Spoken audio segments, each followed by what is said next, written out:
Ადვოკატთა უფლებებისა და ინტერესების დაცვის მიზნით იურიდიული კომპანიების ასოციაცია შეიქმნა. ორგანიზაციაში გაერთიანებულია 21 იურიდიული კომპანია და 200-ზე მეტი ასოცირებული ადვოკატი. გაერთიანების პრეზენტაციას დღეს პოლიტიკოსები და უზენაესი სასამართლოს წარმომადგენლები ესწრებოდნენ.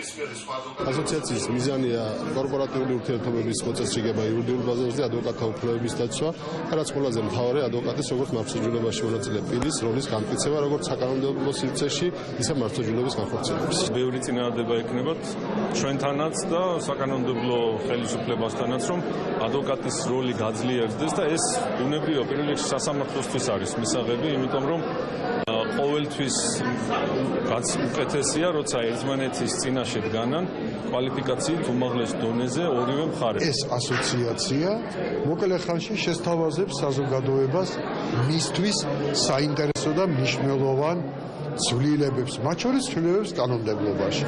მე როგორც პარლამენტის ერთი წარმომადგენელი ყოველთვის მზად ვიქნები მათთან ვითანამშრომლო ნებისმიერ რეჟიმში.